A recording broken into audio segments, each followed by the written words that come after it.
entrevistadores, equipes de recepção. A gente quer muito agradecer a presença de vocês, porque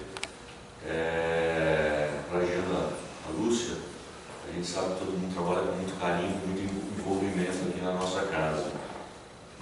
Só que a gente precisa sempre estar reaprendendo ou relembrando, né, algumas questões. O tema de hoje, do nosso amigo Alejandro, é um tema muito importante para a gente, que recebe muitas pessoas em condições difíceis, que nós precisamos identificar essas questões, aprender, né?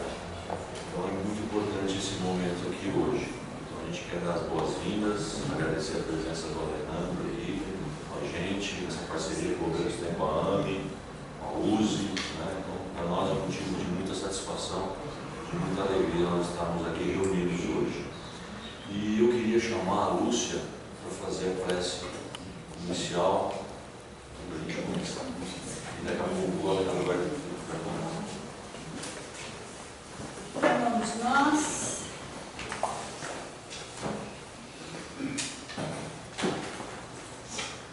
Nos unir mentalmente aos trabalhadores da espiritualidade, que trabalham também no atendimento fraterno da nossa casa, para que a partir desse instante formemos um só grupo, o grupo dos trabalhadores do IOB, encarnados e desencarnados, trabalhando pelo mesmo objetivo, com a mesma finalidade, servir ao Cristo, servindo ao nosso próximo.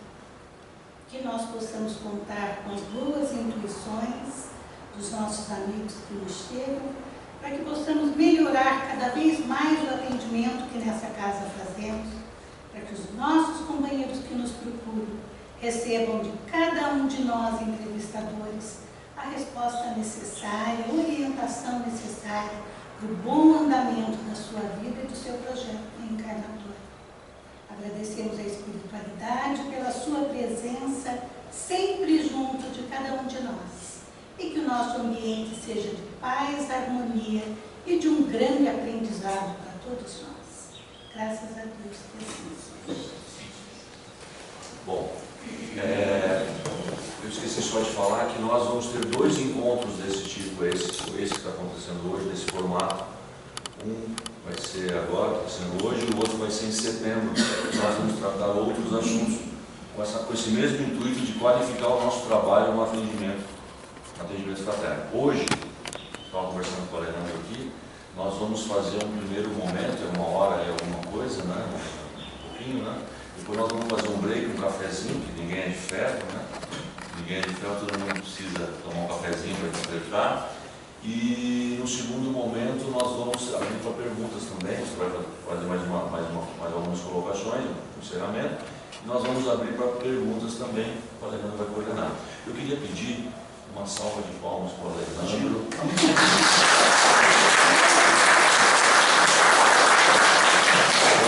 Ele que é presidente da AME de Osasco, vice-presidente da USE e um colaborador do Obreiros do Bem, então nós gostaríamos de agradecer a tua presença aqui. Fica à vontade. Tá joia. Bom dia a todos mais uma vez. Bom dia. Eu que agradeço a oportunidade de estar aqui com vocês e dividir desse momento, né? Porque é um tema, transtornos psiquiátricos, transtornos mentais, eu gosto muito. Sou suspeito, sou psiquiatra, então é um tema que me interessa muito. E quando a gente consegue abordar o espiritismo juntamente aos transtornos psiquiátricos, então fica mais legal ainda, né? Amplia muito, amplia bem. E o atendimento fraterno é bem diferente de qualquer casa espírita. É o primeiro momento em que muitos de nós chegamos à casa espírita. E quando encontramos alguém que nos abre essa escuta, que a gente possa dividir nossas emoções em momentos que por vezes são tão difíceis, tão complexos para nós todos. Então esse momento é primordial. E por vezes chegam algumas pessoas com suas dificuldades, com suas dores, enfim, com seus quadros que são mais difíceis, em que se faz necessário um olhar um pouquinho mais amplo, além da escuta, né? Tentar estar sensível a essa escuta diferenciada. O objetivo não é treinar ninguém para que seja um profissional da área da saúde. Uma vez eu fiz uma palestra em outro espaço e coloquei a necessidade de o atendente fraterno, aquele que faz essa escuta, estar atento. E alguém questionou no final, então todos têm que ser médicos, ou psiquiatras, ou psicólogos, ou que seja. Não, claro que não. Mas a gente tem que pelo menos suspeitar da ideia de que aquele que por vezes nós atendemos está em um nível de sofrimento que pode estar relacionado, por exemplo, a um quadro de depressão, um quadro de ansiedade, ou mesmo nós, na casa espírita, que lidamos com os fenômenos psíquicos, que muitas vezes a ciência acaba rotulando como sendo um transtorno psiquiátrico. Não é. São fenômenos mediúnicos que nós o conhecemos assim. Mas, às vezes são. Às vezes são transtornos psiquiátricos que vão aparecendo com essa complexidade de sintomas psicóticos, envolvendo alucinações e delírios, e que numa interpretação um pouco mais superficial, nos podem dar a ideia de ser um quadro mediúnico, ou mesmo um quadro de obsessão, sem a necessidade do acompanhamento médico. E naquele momento, se nós fazemos essa análise, nos preocupamos apenas com o intuito de abraçá-lo na casa espírita, sem encorajá-lo para o tratamento médico, talvez a gente vai estar sendo negligente nesse sentido, e mais prejudicando a pessoa do que ajudando. Então, assim, ao longo de nossa conversa, vou trazendo alguns casos, eu tenho diversos, assim, na minha curta experiência de consultório, mas vão aparecendo muitos, ou mesmo no dia a dia, né, em contato com outros colegas, de alguns pacientes que vão aparecendo, e que muitos deles, na casa espírita, são vistos como médiuns ostensivos e não são pacientes com quadros psicóticos graves, ou mesmo pacientes com quadros de depressão importante, de ansiedade, em que o tratamento médico poderia auxiliá-los muito, e eles são desencorajados, isso em qualquer templo religioso, ou mesmo na casa espírita, de procurarem um atendimento médico. Com aquela famosa frase de que a medicação vai viciar, todos nós escutamos isso, né? É uma conversa recorrente, de que uma vez que você começa, nunca mais você consegue parar, e esse tipo de fala que vai, por vezes, haver numa casa espírita ou nos atendimentos fraternos. Então é muito bom a gente ter esse espaço para esse tipo de discussão. Em muitos lugares não se abre. Então, sendo a questão dos transtornos psiquiátricos na casa espírita, nada melhor do que a gente começar abordando e entendendo o que são esses transtornos psiquiátricos. Então, eu vou dividir nessa primeira parte transtornos de alguma coisa, são psiquiátricos. É como a gente mudou o computador, algumas palavras vão sumir. Então, eu vou completando. A segunda parte fala sobre mediunidade e obsessão. Sumiu também, mas está aí. E a terceira parte, dentro desse encerramento, a gente vai abrir para essa discussão e entender. Eu faço 4 perguntas para que a gente, ao longo dessa nossa conversa, vá respondendo mentalmente e no final a gente abre para essa discussão. Primeiro, o que é normalidade? É um ponto importante. Segundo, pacientes portadores de transtornos psiquiátricos são médiuns? Segunda pergunta. Terceiro, obsessão é causa de transtorno psiquiátrico? Terceiro. E é importante o diagnóstico diferencial? O que é o diagnóstico diferencial? Aquilo é um quadro psiquiátrico ou dentro de nossa visão, um quadro de mediunidade, um quadro psíquico mais grave e tal? Será que é importante fazer essa diferenciação? Será que nos ajuda? Enfim, são 4 perguntas que eu vou deixar para o encerramento, mas que de alguma forma eles vão ser respondidas também ao longo de nossa fala. Isso vai ficar claro também, no final a gente vai ter a oportunidade de fazer essa prova. Primeira parte, transtornos psiquiátricos, que também podem ser chamados de transtornos psíquicos ou transtornos mentais e comportamentais. Basicamente é tudo a mesma coisa. Psiquiátrico, psíquico, ou mesmo um transtorno mental e comportamental, se refere àquelas alterações mais complexas no nível da mente. Aí eu vou trazer o conceito do que são os transtornos mentais, segundo a Organização Mundial de Saúde, que é a instituição que nos orienta nesse sentido para que a gente possa compreender de forma mais ampla as patologias de uma forma geral. Não são os transtornos mentais. O que eles dizem? Que os transtornos mentais são condições que são caracterizadas por alterações mórbidas relacionadas à questão de doença, do modo de pensar ou do humor. na forma de pensar relativo à parte psíquica e do humor relacionado às emoções. E ocorrem alterações mórbidas do comportamento, a maneira como eu vou me comportando, a maneira como eu vou me relacionando, enfim, externando as minhas emoções, externando a minha maneira de pensar. Associadas a uma angústia expressiva e deterioração do funcionamento psíquico global. A angústia é muito importante, porque por vezes eu posso acreditar que aquele paciente ele tem uma patologia e ok, por vezes tem, a gente consegue perceber isso, mas ele não expressa uma angústia, ele não sofre com aquilo. Então, o que a gente percebe é que, principalmente os familiares, os familiares ficam mais angustiados que o próprio paciente quando ocorre algum prejuízo nas emoções ou mesmo no campo psíquico, no campo mental. Mas o que me auxilia a perceber se de fato existe um transtorno mental ou não é a angústia do paciente, e isso faz diferença. Se o paciente não estiver angustiado, não estiver tão prejudicado do ponto de vista emocional, eu vou ponderando a necessidade de, por vezes, colocá-lo dentro de um atendimento médico ou não. Hoje é um pouco diferente daquilo que acontecia há vários anos atrás, no qual nós temos aí histórias, enfim, vivências de que o paciente era obrigado a se tratar principalmente na questão do transtorno psiquiátrico. Hoje mudou muito. Ele precisa expressar um certo grau de angústia. E precisa aí ter uma deterioração do funcionamento global, psíquico. O que significa? Uma alteração do pensamento, uma alteração da cognição. O que é a cognição? Aquilo que envolve atenção, o que envolve memória, o que envolve concentração. Então, havendo alterações nesse nível, eu vou percebendo que aquela pessoa ela vai demonstrando certos prejuízos que são mais profundos. Isso tem a ver com aquilo que a gente recebe, ou as pessoas que nós recebemos na casa espírita, assim, muitas vezes assim, as pessoas aparecem fragilizadas, muito angustiadas, por vezes confusas do ponto de vista psíquico, com alterações de atenção, de concentração, o que envolve essa deterioração do funcionamento mental. E que não constituem apenas variações dentro da escala do normal, sendo antes fenômenos, e aqui, dentro de um espectro da normalidade. Vou até puxar porque é importante quem estiver anotando ver isso aqui, coisa rápida.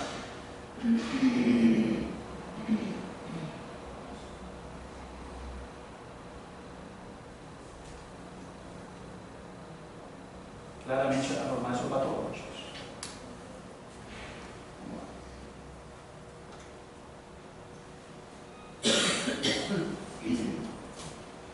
Então, não constituem apenas variações dentro da escala do normal, sendo antes fenômenos claramente anormais ou patológicos, e aí eu coloco o normal entre aspas, porque a gente vai discutir no final o que é normalidade e o que é claramente anormal ou patológico.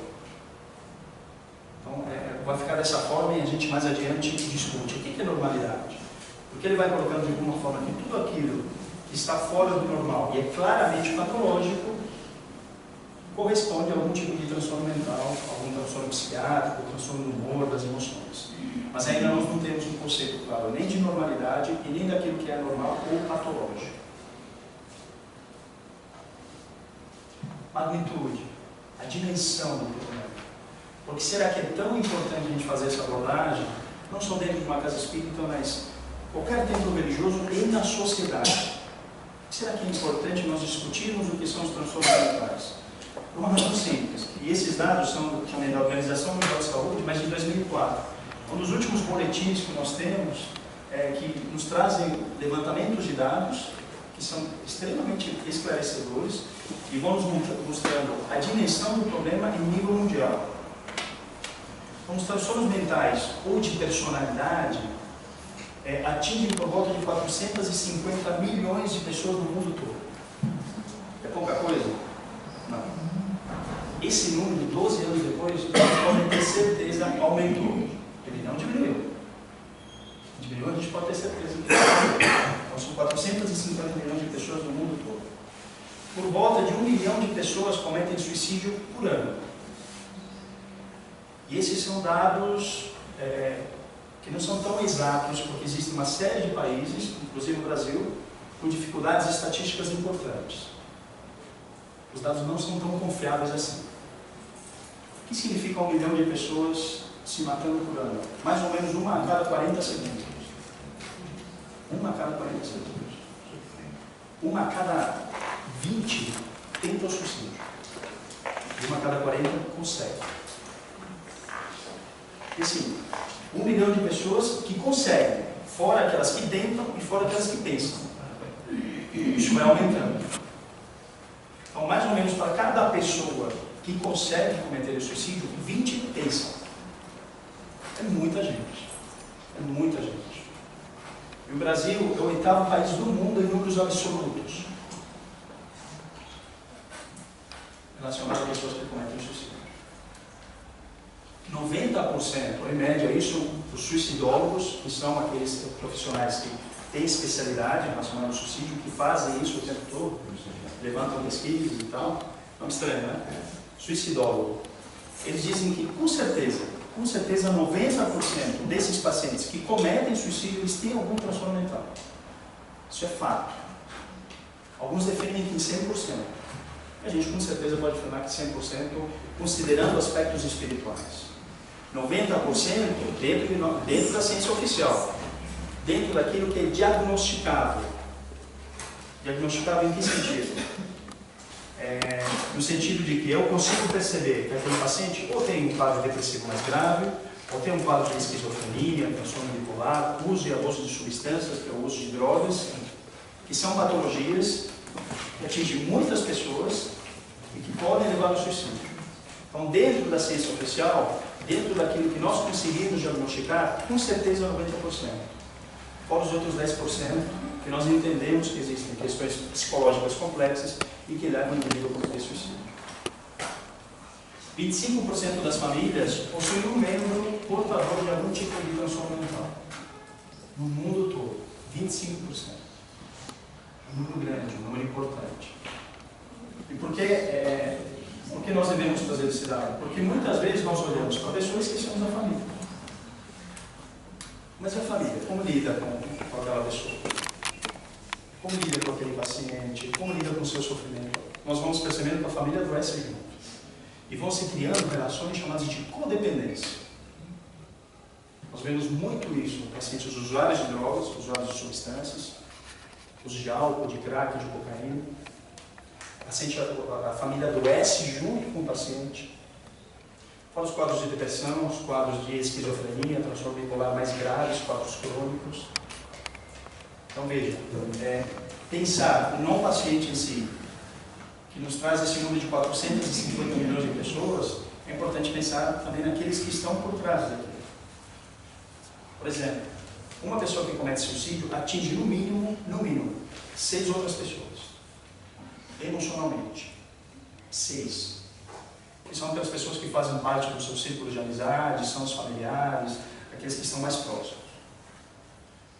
Fora isso, pensar no seu ambiente de trabalho, se é alguém que estuda, socializa e tal. Outras pessoas também vão sendo atingidas, mas no mínimo 6 pessoas são atingidas. Então são números que vão nos mostrando a necessidade de nós falarmos sobre isso. Abordar a questão do suicídio, abordar a questão dos transtornos mentais, porque é no nosso dia a dia. Continuando em relação à magnitude, 4 das 6 principais causas de todas as doenças do mundo, todas elas. Doenças cardiovasculares, doenças do coração, diabetes, enfim, doenças ortopédicas e por aí vai. 4 delas se devem aos transtornos psiquiátricos. 4 daquelas que causam maior prejuízo funcional. Ou seja, a pessoa tem um quadro de depressão grave. Ela vai ter dificuldade de trabalhar, vai ter dificuldade de estudar, vai ter dificuldade de se relacionar com a família. Esses são prejuízos funcionais. 4 delas são, as 4 primeiras. Das 6 primeiras, 4 são relativas aos transtornos psiquiátricos. Quais são elas? Depressão. Depressão, conforme a Organização Mundial de Saúde, alcançaria o primeiro lugar em 2030, superando as doenças cardiovasculares, que são as doenças relativas não só ao coração, mas aos vasos. Então, derrames, infartos, insuficiência cardíaca, que por vezes são doenças mais graves e vão fazendo com que aquele indivíduo ele perca funcionalidade. Se a pessoa tiver um derrame, ele pode ter prejuízos ou sequelas neurológicas importantes e ela não vai conseguir mais trabalhar. Exemplo. Ou mesmo um infarto, o processo de recuperação é longo. Isso para 2030. Isso era a projeção da Organização Mundial de Saúde.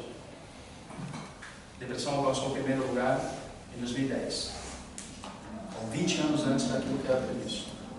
Então, em primeiro lugar, depressão. Depois nós temos uso e abuso de substâncias, uso de drogas, uso de álcool, uso de tabaco, entra aqui. Crack, cocaína, lança-perfume e todas as outras drogas que o homem, dentro da sua inteligência, vai inventando e vai surgindo. Cada dia surge algo novo. Gás de cozinha, estava escutando esses dias, não sei se vocês ouviram e tal. 2, 3 pessoas morreram. Nós temos muita inteligência, né? Nós temos uma faculdade que nos permite com que nós possamos utilizar todo o nosso talento para coisas grandiosas, o que a gente vai percebendo que estamos nos perdendo nesse sentido. Então, o uso e abuso de substâncias envolve isso, foca nesse sentido. Está entre as doenças que mais causam incapacidade em termos funcionais no mundo inteiro. E que é muito frequente na casa espírita também. E que às vezes a gente não pergunta, tal, a pessoa ela se constrange em dividir isso, mas seria algo para a gente poder também questionar, tentar se sensibilizar a isso e mostrar que não entra o julgamento, mas entra o nosso querer em cuidar. Qual que é a outra? A esquizofrenia. O que é esquizofrenia? É uma síndrome psicótica. Então, síndrome psicóticas existem diversas doenças, mas a esquizofrenia é a mais famosa, enfim, aquilo que nós escutamos falar mais no dia a dia. Que envolve alucinações, que envolvem delírios, que envolvem uma perda de funcionalidade ao longo do tempo. Isso pode acontecer, não é regra, mas pode acontecer importante, e por isso acaba incapacitando você durante a sua vida. E o transtorno afetivo bipolar, que na verdade é um quadro de humor, e os quadros de humor envolvem os quadros de depressão, envolvem os quadros de ansiedade, e dentro deles também o transtorno afetivo bipolar, que é uma condição difícil de se realizar diagnóstico, bem difícil.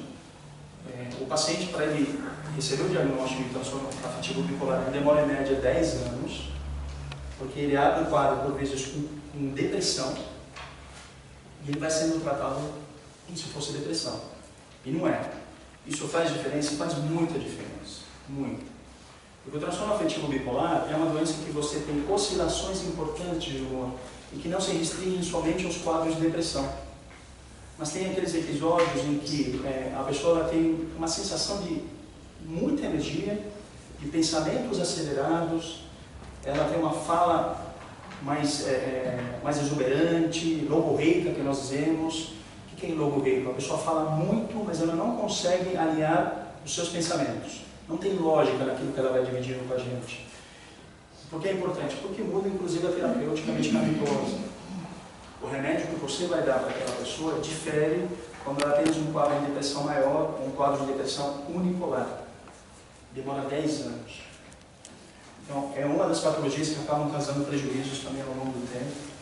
Prejuízos funcionais importantes, em especial quando nós demoramos para fazer esse tipo de diagnóstico. Então, essas são as principais doenças ou transtornos psiquiátricos que vão aparecendo no mundo todo, e aparecendo no mundo todo, aparecem também na casa espírita.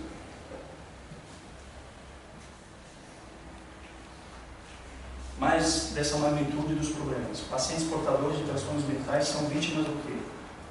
Violação de direitos humanos. Muito. Nós tivemos a reforma psiquiátrica alguns anos atrás, nos anos 60, anos 70. A psiquiatria mudou muito, muito. Mas mudou muito no Brasil, mudou muito em alguns outros países e tal, mas na maioria ainda nós temos violação de direitos humanos importantes. Chamados manicômios lá atrás e tal, os pacientes aprisionados ainda. Nós temos, principalmente no leste europeu, na África, temos alguns pacientes que vão sofrendo desse tipo de condição. Estigma. Existe muito preconceito. O paciente fica estigmatizado. discriminação, dentro e fora das instituições de saúde. Fora das instituições de saúde fica claro, mas dentro é complicado. E tem dentro das instituições de saúde, tem preconceito? Tem muito, não é pouco não. As pessoas têm dificuldades enormes de lidar com pacientes que sejam portadores de transtornos mentais, em especial os mais graves.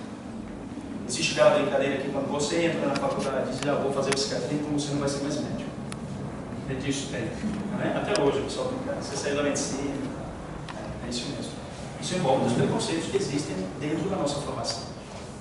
E no geral as pessoas são mal preparadas na sua formação para lidar com os pacientes portadores de algum tipo de transtorno psiquiátrico.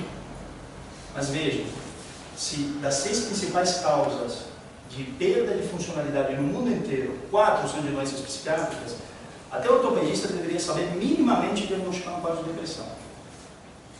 Que lida só com o osso. Né? Que não é só com o osso, é com o ser humano de uma forma global. Mas a gente brinca que, dependendo das especialidades, você acaba restringindo demais. Então, o cirurgião deveria. O rapaz que faz o exame de imagem, vai fazer ultrassom, você faz um raio-x, deveria. Porque se você conseguir treinar o teu olhar, você percebe quando a pessoa não está bem. Se você abrir para ela conseguir dividir com você o que ela está sentindo, não que você vai tratar aquilo, mas você acaba encaminhando. A gente tem que estar sensível a isso. Então, isso relacionado à magnitude. Consegui convencer de que é importante a gente abordar os transtornos psiquiátricos? Acho que sim, né? Vamos ligar especialmente, pensando na casa espírita, há uma condição chamada de transtorno dissociativo, que é importante a gente falar um pouquinho, e os quadros de esquizofrenia. Por quê? Porque por vezes é o que aparece para nós no nosso dia a dia e é identificado, por exemplo, com um quadro mediúnico, enfim, um quadro de obsessão mais grave. Transtornos dissociativos, eu vou trazer o conceito que fica um pouco mais claro, vão se caracterizar por quais condições? Interrupção das funções da consciência. Funções da consciência, pensamento, memória, atenção, concentração, inteligência e assim vai. Ele vai colocando aí um pouco da memória, identidade e percepção do ambiente, que pode ser súbito, gradual, transitório ou crônico. Os transtornos dissociativos não estão entre aquelas 4 patologias que mais atingem a humanidade, mas são quadros muito interessantes. Por vezes aparecem sim na casa espírita. Eu já tive a oportunidade de vivenciar isso dentro de uma casa espírita. Uma pessoa que acabou tendo uma crise dissociativa, que lá atrás Charcot e Freud colocavam como crises histriônicas ou histéricas. Lembrando que histeria, além de histérico, significa útero, porque o que se percebia é que essa patologia, enfim, ou essa condição aparecia muito em mulheres, então acreditava-se que era específico de mulheres, nós sabemos hoje que não. Mas que eu já tive essa oportunidade de vivenciar dentro de uma casa espírita um quadro de uma pessoa que acabou dissociando de uma forma súbita e foi interpretado como aquilo como se fosse um transe mediúnico. E não era.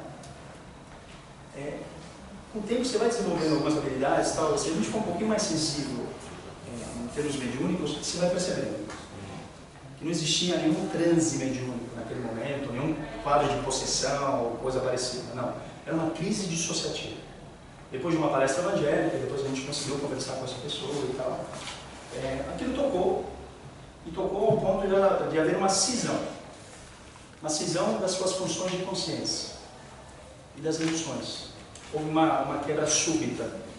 Ela se identificou com aquilo que foi dito e psiquicamente aquilo mexeu de uma forma que teve essa cisão.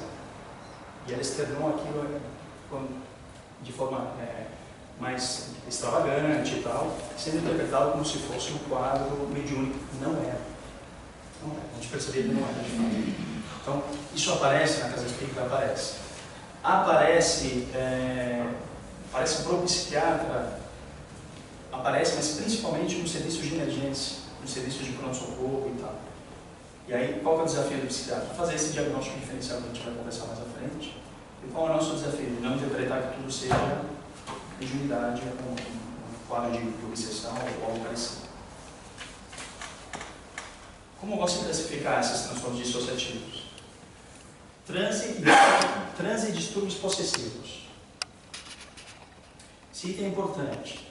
A CID-10, que é a Classificação Internacional de Doenças da Organização Mundial de Saúde, CID-10, porque estamos na 10ª edição, tem uma... o pessoal está trabalhando para lançar a 11ª edição, isso deve sair daqui uns 2, 3 anos. Mas existe um código, eu quero que todos vocês já ouviram falar dos códigos, que o famoso CID. Para transtornos psiquiátricos é o F, é do capítulo 5, que é a letra F. Então é F alguma coisa. Então, por exemplo, depressão, F32. Esquizofrenia, F20.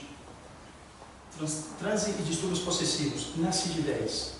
Entra dentro dos transtornos ansiosos, o F43, se não me engano. Está escrito lá, transe e possessão.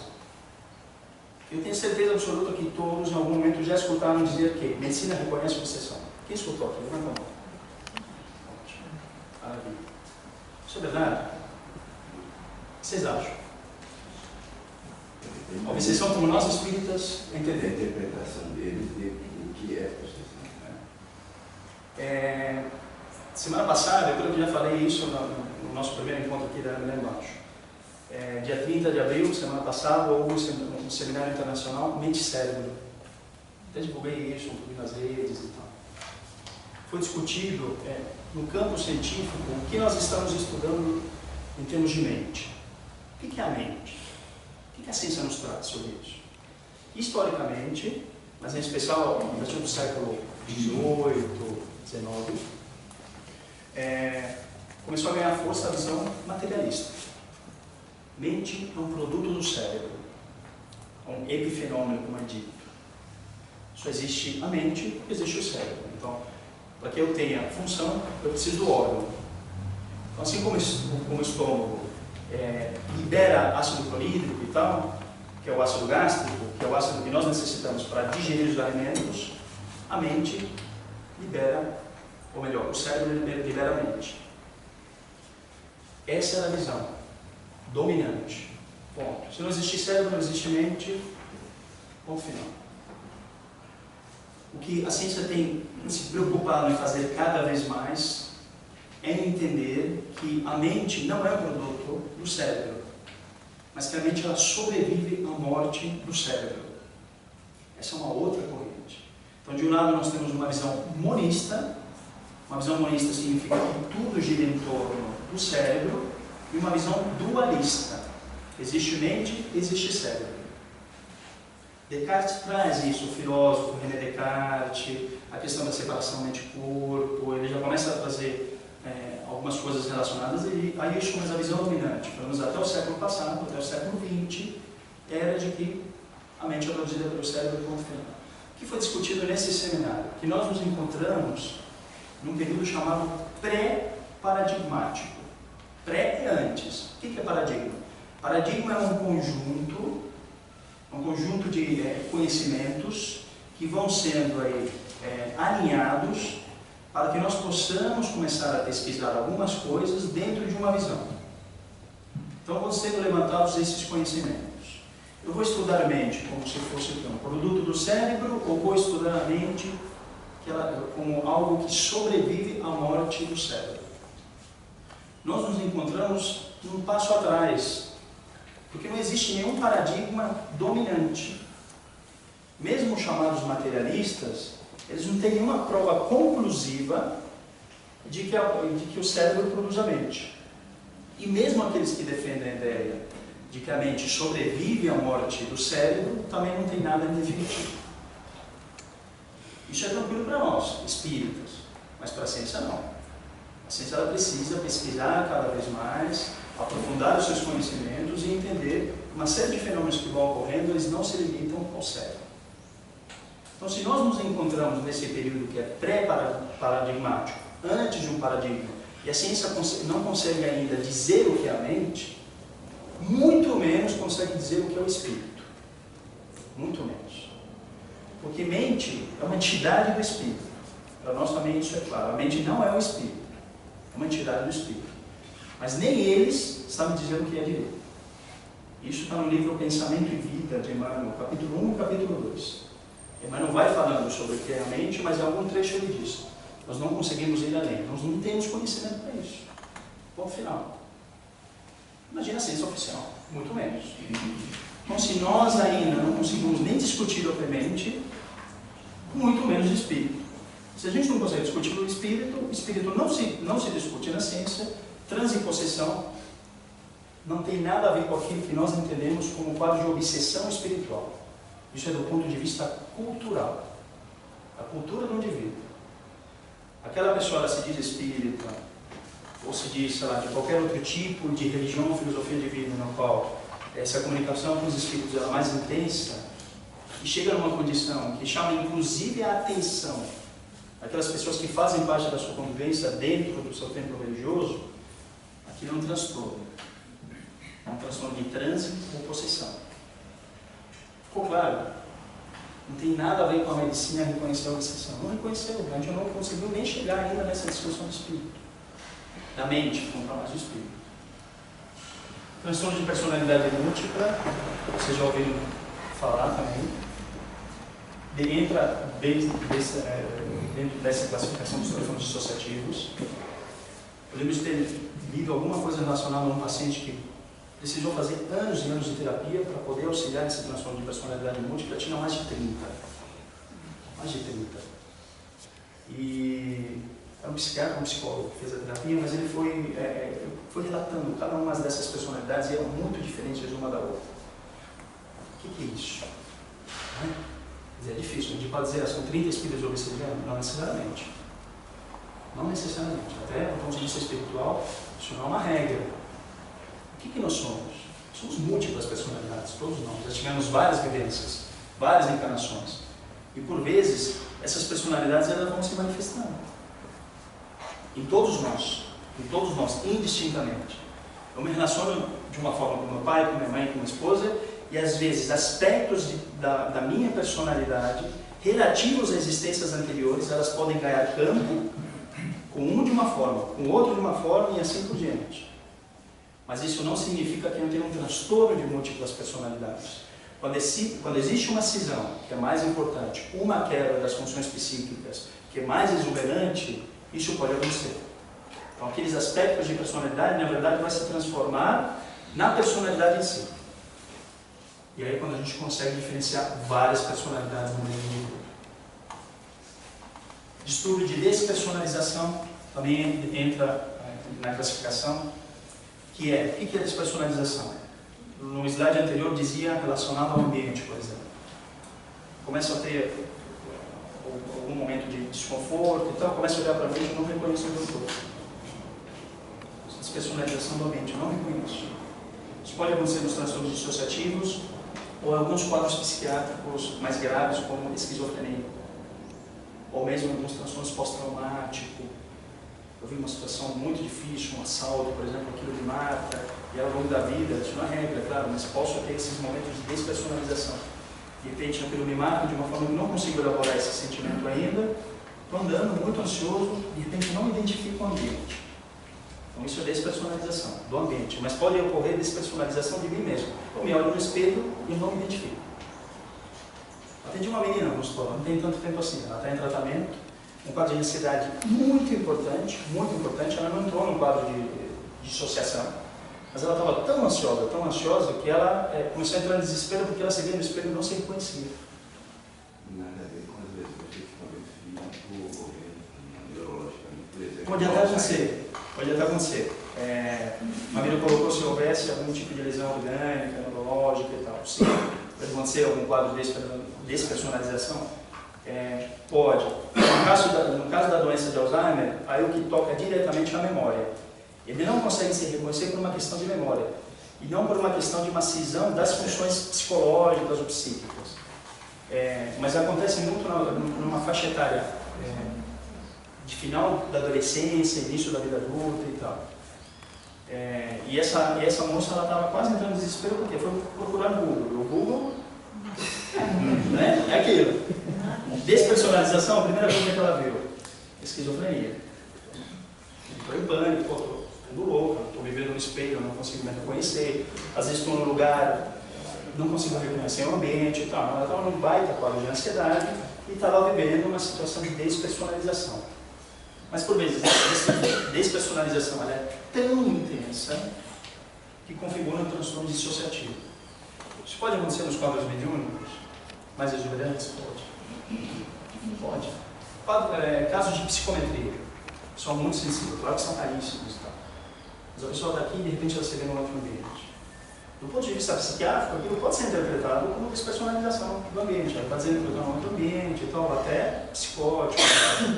Isso pode aparecer? Pode. É raro, é raro. Aparece mais aqueles chamados quadros de transe e possessão. A necessidade de nós fazermos esse diagnóstico diferencial. Mas ficou clara a importância dos transtornos dissociativos, essa abordagem, às vezes na casa espírita, porque diz respeito a essa diferenciação que nós devemos fazer. E outro quadro são as síndromes psicóticas. Isso ainda, para a gente, é complexo. Fazer esse diagnóstico diferencial é difícil, mas que existem elementos que vão mostrando para a gente que, de fato, se trata de uma síndrome psicótica, de um quadro mais grave, e não de um quadro de mediunidade, ou mesmo de um quadro de exceção único e exclusivo. E o que são as síndromes psicóticas? Elas vão se caracterizar por alucinações. E o que é alucinação? E aí a gente tem que fazer uma diferenciação entre alucinação e ilusão. Então, por exemplo, eu estou olhando para aquela cortina lá no fundo. Se ela se move, eu posso interpretar que teve uma alguma alma, alguma coisa conforme a minha cultura e tal. Isso é ilusão. Por quê? Porque eu vi a cortina se mexendo. A cortina existe, ela se mexeu e eu fiz uma interpretação conforme a minha cultura, o meu conhecimento e tal. Mas não foi o espírito que mexeu aqui. Ok, isso é ilusão. Mas a cortina não existe. Eu vejo alguma coisa se mexendo. Isso é alucinação. Eu não tenho substrato material. Nada existe. E só eu vejo aqui. Isso é alucinação. Nos quadros psicóticos, quais são as alucinações que mais aparecem? Disparado, alucinação auditiva. Fala em cima. Eu estou escutando vozes. Mas como que você escuta essas vozes? Eu escuto do jeito que eu estou te ouvindo. Eu escuto vozes dentro da cabeça. Isso faz uma diferenciação importante? Faz, até do ponto de vista psiquiátrico, para fazer um diagnóstico e tal. São alucinações auditivas que podem ser fora ou dentro da cabeça. Ou alucinações visuais. Alucinações visuais, vejo vultos, vejo pessoas, vejo animais, quer dizer, só eu estou vendo. E caracterizar essa alucinação é interessante. Principalmente quando a gente tem uma visão um pouquinho mais ampla que envolve a doutrina espírita. Mas como que você vê? Estou vendo uma pessoa, mas como que ela é? Você está me vendo como você me vê? Em 3D? Em várias dimensões? Você consegue ver que a orelha fica mais para trás e tal? Ou você está vendo uma figura chapada? Eu vejo uma pessoa, mas tudo no mesmo plano. Isso faz diferença também. É claro que o intuito não é aprofundar essas questões e tal, mas é muito interessante porque nem toda alucinação auditiva ou visual é espírito aparecendo. Mas ela tem um componente espiritual, pensando nas questões sutis do espírito, sim. Por quê? O que é pensamento? É matéria mental. André Luiz nos traz isso, muito. O pessoal lá atrás fez pesquisa sobre isso. Questão de forma-pensamento, que a forma-pensamento ela vai se projetar no espaço, ganhando, obviamente, como diz o termo, uma forma, mas ela ganha vida, ela tem odor, ela tem vida. E por vezes são os próprios pensamentos que vão se projetando no espaço e que o paciente que vive um quadro mais grave, ele pode interpretar aquilo como se fosse algo exterior a ele, ou seja, ao espírito, alguém fazendo alguma coisa para ele. Não, são os próprios pensamentos que ele consegue perceber. E existem, dentro de alguns critérios de esquizofrenia, critérios de primeira ordem, que a gente diz, que são esses sintomas psicóticos mais exuberantes, em que a pessoa diz, eu consigo ver os meus pensamentos. Ela mesma faz isso. Eu vejo os meus pensamentos. Parece uma loucura, né? Vocês lembram do irmão Jacó, o Chico? Né? Tem uma passagem, que é o Figner, né? enfim, ele tinha expectativa de ser recebido por Bezerra, por vários espíritos, então não foi recebido primeiro pelos obsessores, né? E depois pela filha, que ele tinha distância maior, tal, ele tinha um bom vínculo, enfim. Mas aí depois de um tempo ele acaba sendo acolhido pelo Dr. Bezerra e ele vai alçar os planos maiores, mas como ele não tinha capacidade de volitação, eles vão em alguma coisa que a gente desconhece totalmente, né?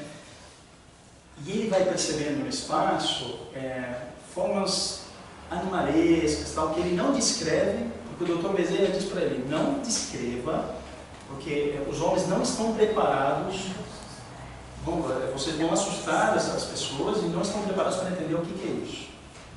Mas ele fica horrorizado, porque eram formas monstruosas e tal. Ele diz, mas o que é isso? São formas de pensamento da humanidade. Porque a própria Aurelius traz que 2/3 da população mundial, durante o sono, no desdobramento, vai para as zonas umbralinas e tal. A gente vai fazer aquilo que não faz acordar. Vai para a balada de madrugada. Né? A gente se permite a muita coisa.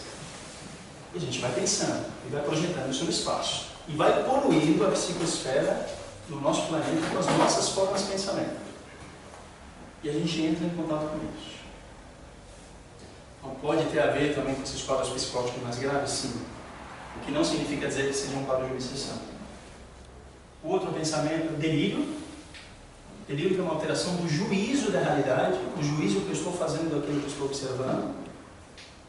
Então tem uma câmera me filmando lá e eu vou dizer, está me filmando porque vai me perseguir lá fora, porque eles querem saber onde eu moro, vocês todos estão me olhando e eu creio que eu não vou conseguir sair vivo daqui de hoje, eu espero que sim. Isso é uma interpretação distinta da realidade, isso é uma alteração do juízo da realidade, isso é um delírio. Principalmente delírios persecutórios. Esse é o máximo, são o que mais aparece. Mas aparecem muitos delírios místico-religiosos também. O que mais aparece? O persecutório é seguir o místico-religioso. Isso tem a ver com a gente? Muito. Não, porque eu estou vendo o fulano são espíritos luminares, né? Quer dizer, o cara vê Jesus todo dia, ou eu sou um espírito enviado e tal, quer dizer, isso são delírios místicos religiosos. Pensamento desorganizado, as síndromes psicóticas, a pessoa não consegue alinhar pensamentos lógicos ou ideias, então ela vai dizendo várias coisas ao mesmo tempo, sem sentido, um comportamento por vezes claramente bizarro, nem sempre, mas são pensamentos claramente bizarros.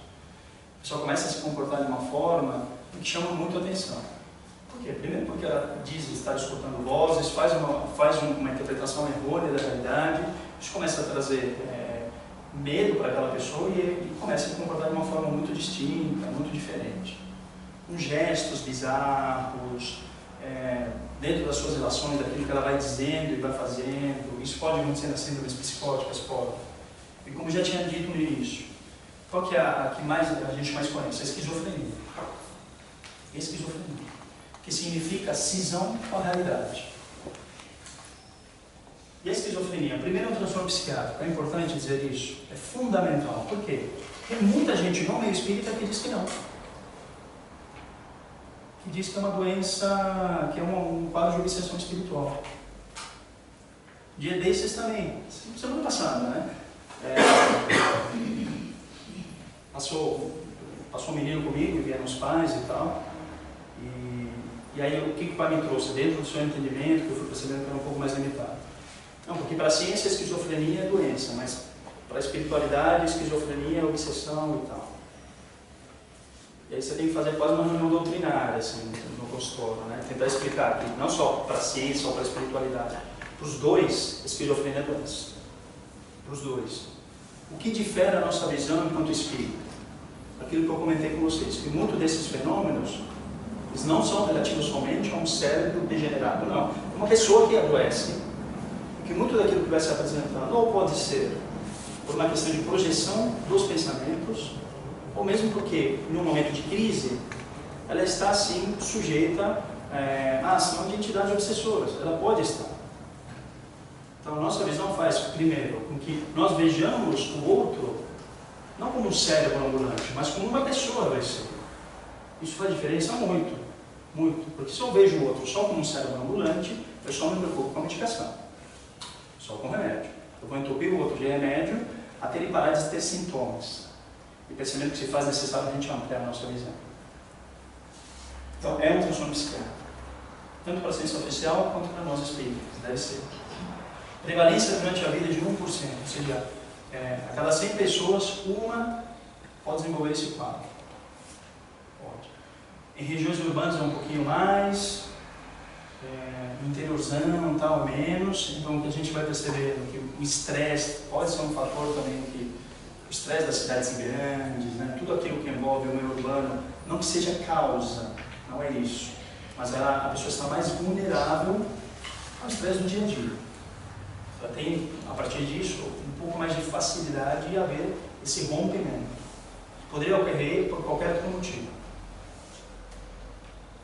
E um risco aumentado de 5%. 5% é muito? É muito. É muito. Vocês viram os números que 1 milhão de pessoas cometem suicídio por ano.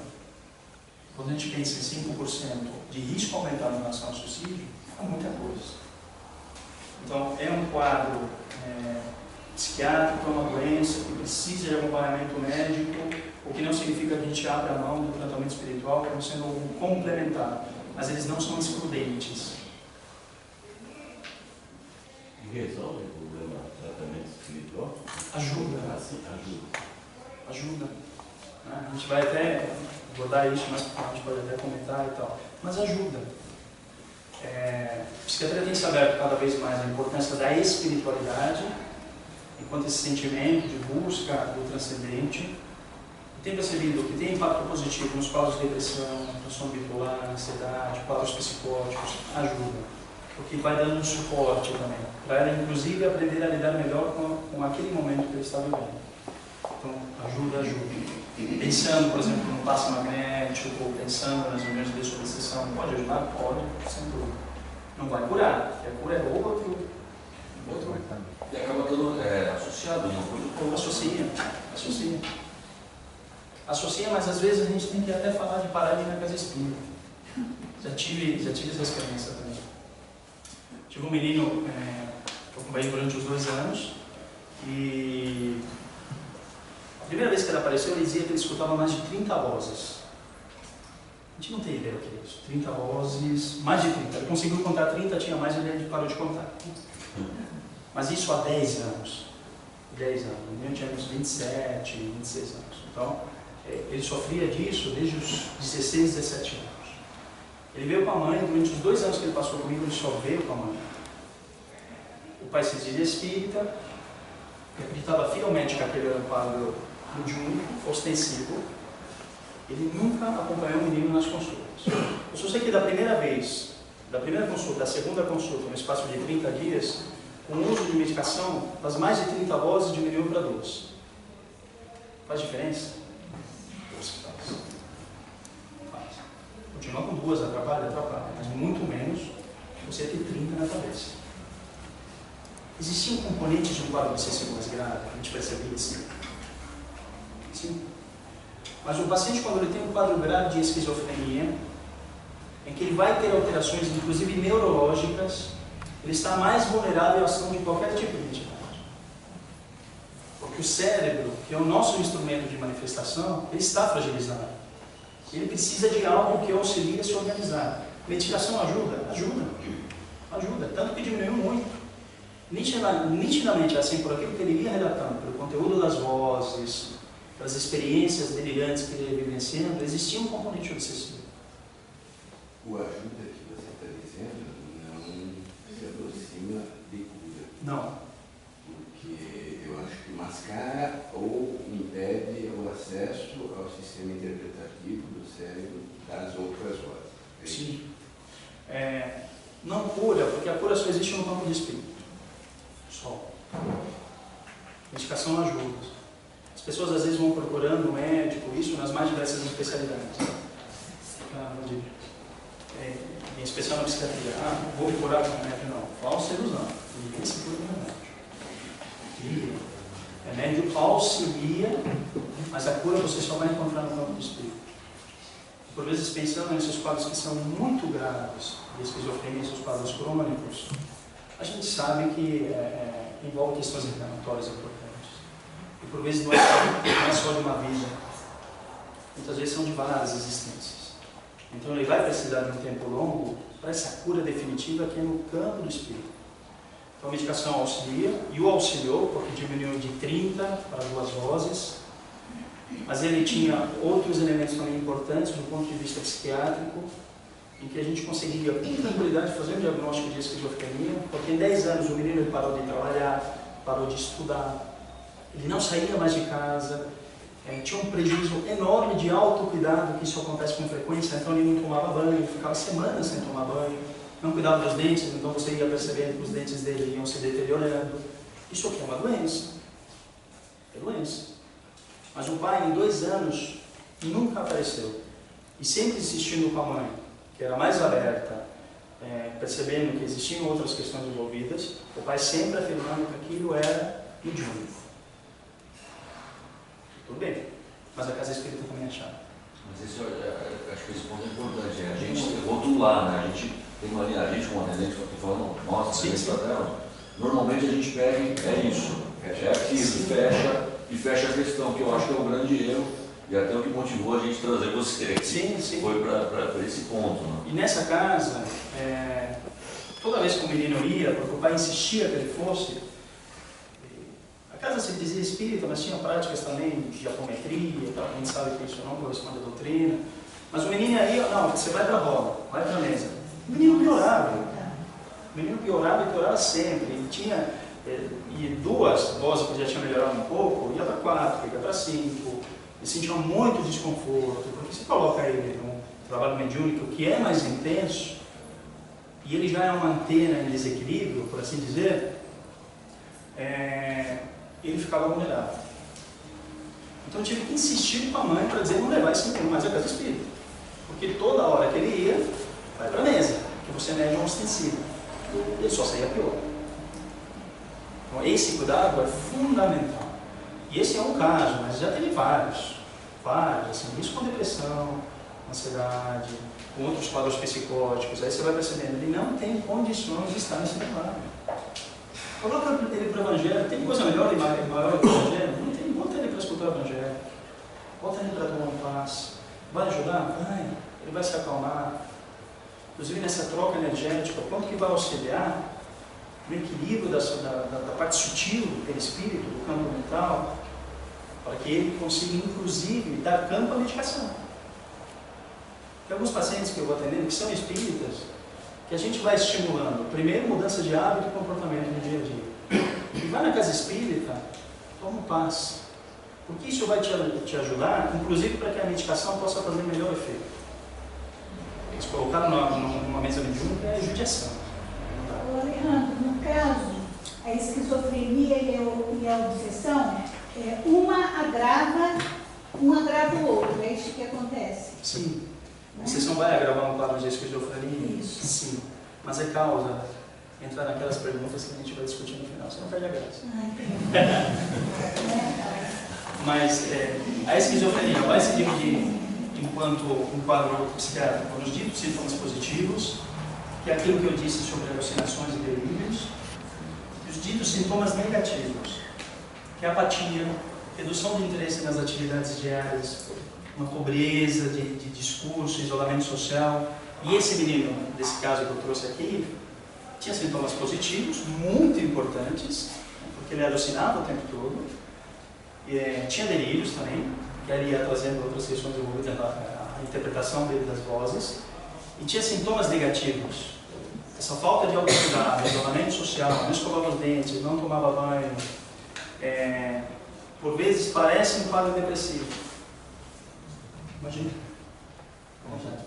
Desculpa aí. Por vezes parece um quadro depressivo, mas não é. São sintomas negativos relacionados a uma doença crônica, e esse menino já tinha de 10 anos esse transtorno mais grave, 10 anos sem tratamento. 10 anos sem tratamento. Não é 10 anos sem tratamento, porque por vezes você não tem como chegar no serviço. 10 anos porque o pai espírita acreditava fielmente que ele era um médium ostensivo e pior, a casa espírita também. Com 10 anos sem se tratar. No período desse, porque obviamente indica talvez uma lesão pré-existente, Sim. anatomicamente, neurologicamente, um período desse vai agravar ainda mais, Vai. provocando mais lesões neurológicas. Isso é importante. Não que quando ele começou a dizer, de repente ele dividia com o pai, pai, estou escutando vozes. Mãe, estou escutando vozes. Aí o menino começa a se isolar e tal, isso nos primeiros meses. Não que se eles fossem levados para um tratamento naquele momento, ele ia ter a cura. Não. Pensando na cura do espírito e tal. Mas ele ia sofrer menos. Talvez não chegasse nas chamadas 30 vozes. E talvez não desenvolvesse tanto esses sintomas negativos. Não desenvolvesse. Eu escrevi aqui que eu queria saber justamente isso. Se percebido e conseguindo tratar no início, se teria reversão. Reversão não. Não, mas menos sofrimento. Menos sofrimento. Qualidade de vida. 17 anos, que é um momento crucial também, questão de personalidade, de uma maturação neurológica, porque hoje, pensando na esquizofrenia, e hoje, para a gente isso é mais sério, porque antes você tinha uma visão distinta, é uma doença do neurodesenvolvimento, e pensar no neurodesenvolvimento significa dizer que, desde a infância, aquela criança vai ter alterações no seu desenvolvimento cerebral, isso já é certo por estudos e tal, mas que não adianta fazer tomografia, ressonância, nada disso. Não é fazendo uma tomografia e ressonância a gente vai descrever, vai conseguir perceber essas alterações. Por quê? Não são alterações grosseiras. Por exemplo, você faz uma tomografia e aí você percebe uma massa, que a gente vai interpretando aquilo como um tumor. Isso é uma alteração mais grosseira, você vê. Essas alterações, elas entram no nível das sinapses. O que é sinapse? Os neurônios, todo mundo já viu neurônios, neurônios e tal. Eles não se comunicam fisicamente. Existe um espaço entre eles. E aí são os neurotransmissores. São essas substâncias que pulam de um neurônio para o outro numa velocidade absurda. Começa a haver alterações nessa comunicação. E muitos neurônios começam a ser podados de algumas regiões. Podados é como se fosse uma poda mesmo. Então são mudanças mais sutis. Por isso que é uma doença do neurodesenvolvimento. Mas também é uma doença neurodegenerativa. Porque se você fizer um exame de imagem, uma tomografia, por exemplo, num paciente com 30 anos de história, de diagnosticação quadro mais grave, aí sim, você percebe que ele tem perda de massa cerebral. Todos vocês, eu imagino, em algum momento já viram alguma foto do cérebro e tal, né? Que ele tem circunvoluções, que a gente diz, tem espaços, né? Esses espaços começam a aumentar. Quando esses espaços aumentam, significa que existe perda de neurônio. Por isso que é uma doença do neurodesenvolvimento e neurodegenerativo. Então, 10 anos sem tratamento, você prejudica muito o instrumento de manifestação daquele espírito. Muito. Então, no início, você começa a tratar esse menino, ele teria menos prejuízo do que ele tem hoje. 2 anos, eu tratei esse menino. Há um mês atrás, aí a gente foi fazendo um ajuste de medicação, 1 mês não, 2 meses. Tá? Ele teve uma tentativa de suicídio grave. 5% de risco aumentado de suicídio. 5%. A gente sempre foi tentando trabalhar. Traz o pai. Traz o pai, porque assim, a gente vai lembrar dos primeiros dados. 25% das famílias do mundo todo tem algum indivíduo que tem algum tipo de transtorno mental. Isso significa dizer que a família sofre. E por vezes, mesmo que o pai insista que aquilo é um quadro mediúnico mais ostensivo, também existe um processo de negação. Eu não admito que meu filho tenha uma doença. Isso para o pai é difícil, claro. Ainda seria até que a família adoeceu. Sim. Mas a família faz parte da doença já. Faz parte. Faz parte. Nesse caso. Sim. E ele sempre foi colocando isso para a mãe. A importância dela dividir com o marido, dividir com a irmã do menino e tal. Até o momento reencarnatório já aprendi. Sem dúvida. Sem dúvida. Existe um compromisso entre eles. E a mãe estava super sobrecarregada. Eu sei que o menino teve uma tentativa de suicídio grave, acabou sendo internado, ficou mais de 1 mês internado. E aí eu recebi um telefonema no consultório dizendo, e aí não sei se foi a mãe ou o pai, que até eles não acompanharam o convênio e tal, o médico, os profissionais que tinham acompanhado ele no hospital onde ele foi internado, mas o tratamento espiritual. Ficou nessa. Não sei como está a vida dele hoje, mas tomara que bem. Eu espero que aquilo que falou sobre tratamento espiritual não se mantenha ele crendo que se tratava de um menino com um quadro mediúnico ostensivo. Uma pergunta. Sim, sobre sintomas positivos e sintomas negativos. Sim. A alucinação não é negativa? Por que que... Não é positivo no sentido de ser bom e negativo no sentido de ser ruim. Não é isso. É só um termo. Sintomas positivos como sendo algo mais exuberante, algo que você consegue perceber com uma certa facilidade e é colocado dentro dos sintomas psicóticos, alucinação e delírio. E os sintomas negativos, é só uma diferenciação, só uma nomenclatura. E medicação ajuda nos sintomas positivos? Só ajuda. Tem remédio para sintoma negativo? Nada. No caso, você falou do delírio. O delírio no trabalho mediúnico seria animismo? É uma questão de interpretação da realidade. É sempre anímico nesse sentido, percebendo, não anímico no sentido mediúnico da coisa e tal, mas é anímico pela interpretação que eu vou dando aos fatos. Realmente pode acontecer um quadro, como eu disse, né? Uma pessoa em crise, um surto psicótico importante em crise, a gente pode assinar embaixo e carimbar e dizer, tem quadro obsessivo. Tem qualquer um de nós. A gente em crise pode assinar embaixo e dizer isso. A gente vai lembrar, tem um componente obsessivo. Não necessariamente exclusivamente obsessivo. Não. Entra nisso no final também que a gente vai discutir. Tem esse componente obsessivo. A gente pode afirmar com certeza. A gente vai lembrar do livro Roteiro, de Emmanuel, década de 40. Tinha 1 bilhão e pouco de pessoas encarnadas e tal. Ele dizia 20 milhões de desencarnados. Então, quando os espíritos dizem para Kardec que de ordinário são eles que nos dirigem, é mais do que certo isso. A gente está se influenciando o tempo todo e o que não nos deixa enlouquecer nesse sentido é o corpo, é o físico, nos protege absurdamente. Mas nem a gente entrando em contato com tudo isso que tem no ambiente que a gente, graças a Deus, não vê. Né? Mas um paciente, uma doença grave, um surto, uma cisão das suas funções psíquicas, um rompimento, ele entra em contato com uma série de coisas que a gente não tem nem ideia. A gente pode afirmar que existe esse componente obsessivo. E ele vai interpretando aquilo, né, a sua maneira e tal. Essa é a primeira parte. Ok? Agora a gente vai passar por um cafezinho. Sala 3. Na sala 3, né, Laura? Antes disso, só para avisar que nós temos papéis aqui, se vocês precisarem. Nós temos uma lista. Está com alguém a lista de chamada? Está aí? Então, está com o Gesiel. Então, quem não assinou ainda, pegar com o Gesiel lá para assinar, ok? Na sala 13, então, né, Laura? O pessoal preparou um cafezinho para a gente acordar e continuar.